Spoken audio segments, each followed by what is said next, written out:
Yeah, just FYI, that's ice. There's less ice around this lake today than there was yesterday. I fished yesterday, no camera. Definitely iced up the guides really bad and made it really hard to fish, but caught fish and had fun. Today I'm here with a camera. We'll see if we have equal level of success.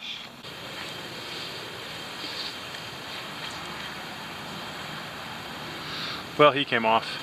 We're icing those guides up a little bit. It's a little warmer, a little windier. I'm trout fishing with fly rod, but I wanted to talk to you about muskie fishing.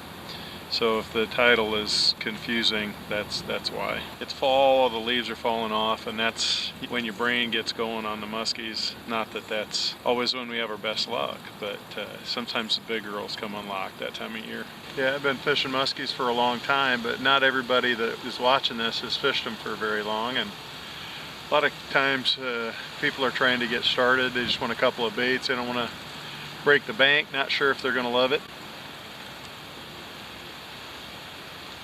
If you're going somewhere where you're going to be on muskies, I'm going to give you a dirty half-dozen baits you ought to have with you. Hey, back in the cabin. I'm talking about the dirty half-dozen. Half-dozen is a little bit of a misnomer maybe, but you guys can be the judge. I started with a bait that we should be fairly familiar with here. I throw a lot of 10-inch jake. Really enjoy this bait. And this one happens to be a grandma, not a jake. The jake is another version of it, a little bit easier to come by anymore. Both of them are still available. The grandma comes in 2 lip designs, a short lip and a long lip. I fish both. Really could count them as 2 different baits, but it's hard to make a half-dozen if you're counting everything. This is my go-to. It's a big bait. It is something that I have success with. I've seen my biggest fish. I've caught my biggest fish. I've caught my biggest fish on figure 8. Loosely in that same category, and the jake style bait, because of how it's fished, is almost its own category,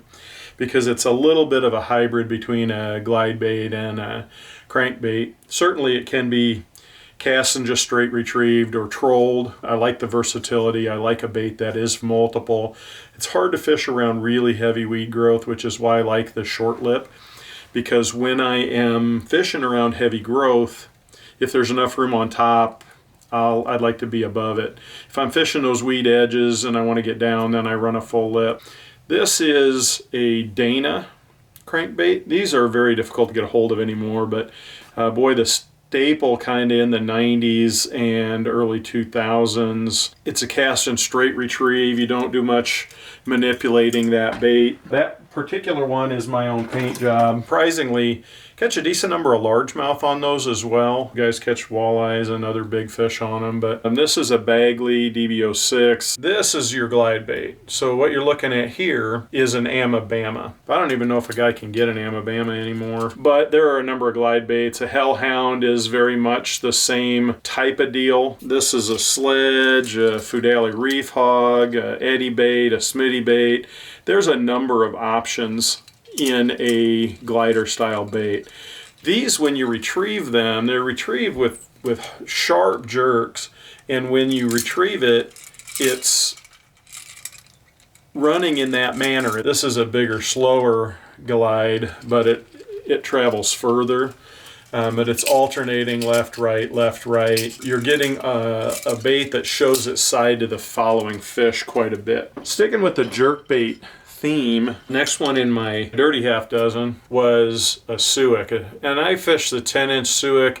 Certainly there's a place for like that 9-inch plastic bait. I forget what they call them. This is a wooden one. This is a 10-incher. I pretty much just buy the 10s. I don't buy the old wooden 9s. Just didn't weigh enough to throw on the gear that we throw. And they're tough. If you throw them and the wind's blowing, man, that wind will catch them and they'll go flying. Sometimes that glide style bait, because it doesn't track in a very straight line, it likes to reach out and grab weeds when you're retrieving them. This bait is more of a dive and sometimes a little bit, searching, but really not kicking way out to the side. So you can throw it in a slot in the weeds and kind of bring it back in the slot in the weeds. It also has this adjustable metal tail, And what that does for you is that if you bend it down, you'll get a little bit more dive, and if you bend it straight, you'll tend not to push that down as far. On a retrieve on this bait, if you work it with long pulls and very short pauses, you can drive this down and keep it down a bit. If you work it with short pulls and long pauses, it'll actually pop back up to the top. So you can fish it right over the top of weeds that are very close to topping out. And even if you do make contact with the weeds, the way that this nose is shaped, you don't tend to pick up a lot of garbage. I will tell you, if you're retrieving this in the weeds and you do make contact with the weeds, just keep a little pressure on your rod. Don't start banging and ripping, because what happens is you'll grab a stalk and pull it, and it'll actually lower your bait further down. And by the time you contact the next stalk, you're further down on that stalk, and you'll end up with a big mat of weeds. What you want to do when you make contact is just stop and let that line sit a little bit tight.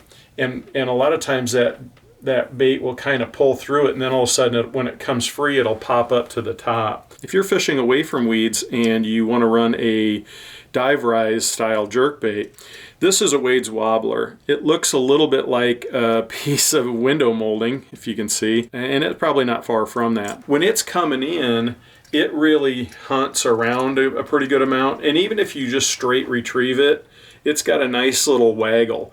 So even when you're figure eighting, a lot of those, like the Amabama, okay on the figure eight, the reef hogs, those kinds of baits, really not good. They kind of roll upside down and stuff. So they're not great figure eight baits, but luckily they tend to trigger fish away a little bit. This guy, I've caught a number of fish on figure eights on this bait because it has this nice little tail waggle. You don't have to do much, you don't have to continue jerking it all the way around the figure eight. You can go straight into a normal figure eight. This guy just tracks nice and true, kicks out on the sides, and has a little bit of tail wagging in the face of that fish. So really good figure eight bait. Next on the list is topwater. I won't tell you that every single time you fish muskies you need to have a topwater bait rigged and ready to go, because honestly it's not the answer every single time you're out. But I will tell you this, it's one of the most fun ways to catch a muskie. So if you have a lake or a time of year where it's appropriate, don't go without it. It is the most fun. Seeing fish follow this, you don't get that follow that you don't see till you get it close to the boat. You can see a muskie following a topwater bait a long ways out there, because a lot of times that old dorsal fin and that tail are breaking the surface of the water, and you're seeing a big V wake behind your lure. The lure will have a little V, and there'll be another V back here because the head of that muskie's pushing a bunch of water and it needs to move out of the way to go around him. So super exciting when you get a follow or a strike on one of these. Trout taking on the surface is really cool. It's fun, but it's tiny. Smallmouth hitting on the surface, boom, it's a lot of fun. Muskies on the surface, forget about it. Whole nother animal. Honestly, a number of times I've been throwing topwater baits and it sounded like somebody dropped a bowling ball out of an airplane on my lure. This is another version of a topwater bait. I don't specify. The one I was showing you a minute ago is a low rider. This is a Pose Giant Jackpot. I think this is a Havana Jack version, but doesn't matter. Chrome. Color? What color in topwater baits?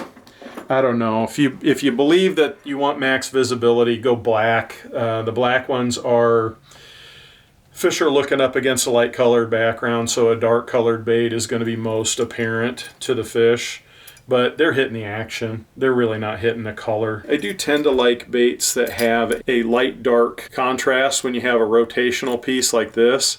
So you get that black and that bright, and it's kind of a flicker effect. The lowrider I like, it's got counter-rotating head and tail, so it doesn't tend to like to roll over. Also, one of the things that I really like about the lowrider is a lot of topwater baits with a spinning portion have a tendency to wind weeds up, and a lot of times I'm going to be fishing these around some kind of weed or rock, but when they're around weed, these narrow areas have a tendency to wind up weeds, and they're hard to pick out of there. When you get a head and a tail spinner, the head's the one that usually winds the weeds up, and they give you a big section here that I can dig in there and get the weeds out, and makes life a lot easier. You could certainly throw a top raider, an old Fluger Globe, or any number of other options in a topwater bait. This guy is a double cowgirl, kind of a Lake of the Woodsy color.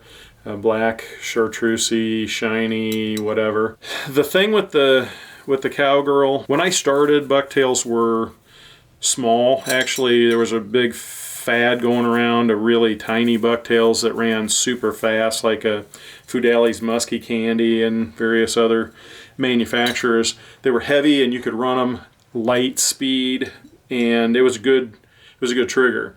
These guys, you don't run that fast. They push so much water with these double 10 blades that they're a little bit of a workout to throw. Double 10, this one happens to be a cowgirl. There's Ranjos, there's about everybody now makes a double 10.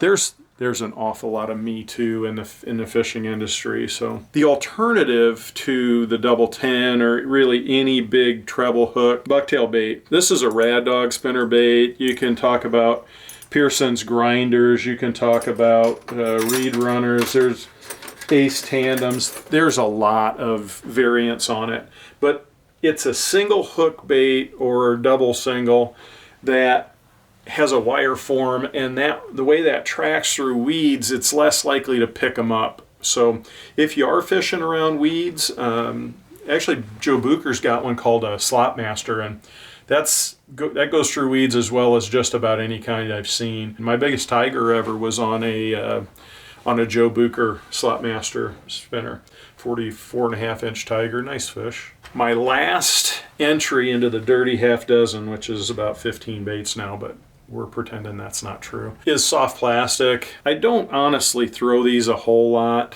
This is a Bulldog. They make smaller versions of these. They make much bigger versions of these, and the trend has been bigger and bigger and bigger and bigger. And guys throw an awful lot of plastic, and it's effective. It's certainly a way to fish. I'm not one to throw these a ton. It's just not a way that I enjoy to fish. It's very slow.